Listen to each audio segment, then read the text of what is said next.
আসসালামু আলাইকুম। এমপিও নীতিমালা পর্যালোচনা ছাড়াই সভা ডেকেছে মন্ত্রণালয়। বিস্তারিত জানতে সম্পূর্ণ ভিডিওটি মনোযোগ সহকারে দেখুন, কেননা এটি একটি গুরুত্বপূর্ণ নিউজ হতে যাচ্ছে। বেসরকারি স্কুল কলেজ জনকাঠামো ও এমপিও নীতিমালা পর্যালোচনায় সভা ডেকেছে শিক্ষা মন্ত্রণালয়। আগামী বুধবার 2 জুলাই মন্ত্রণালয়ের সভাকক্ষে এ সভা অনুষ্ঠিত হবে। সম্প্রতি মাধ্যমিক ও উচ্চশিক্ষা বিভাগের উপসচিব সাইয়েদ জেড মোর্শেদ আলী স্বাক্ষরিত এক বিজ্ঞপ্তিতে এ তথ্য জানানো হয়।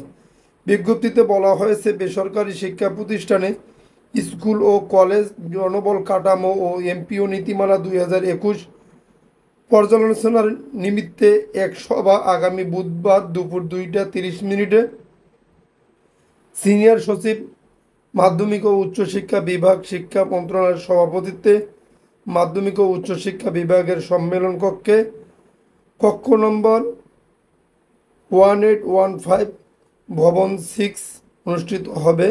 শিক্ষা মন্ত্রণালয়ের উপদেষ্টা অধ্যাপক ডক্টর চৌধুরী রফিকুল আবরার শিক্ষা প্রধান অতিথি হিসেবে সবাই উপস্থিত থাকবেন। সবাই কারিগরি ও মাদ্রাসা শিক্ষা বিভাগের সচিব, অর্থ বিভাগের সচিব, জাতীয় বিশ্ববিদ্যালয়ের উপাচার্য, ইসলামী আরবি বিশ্ববিদ্যালয়ের উপাচার্য, বাংলাদেশ শিক্ষা তত্ত্ব ও পরিসংখ্যান ব্যুরোর মহাপরিচালক, বেসরকারি শিক্ষা নিবন্ধন ও প্রত্যয়ন কর্তৃপক্ষ এনটিআরসি-এর চেয়ারম্যান, শিক্ষার 3 অধিদপ্তরের মহাপরিচালক, এনসিটিবির চেয়ারম্যান, ঢাকা শিক্ষা বোর্ডের চেয়ারম্যান সহ সংশ্লিষ্টদের উপস্থিত থাকতে বলা হয়েছে।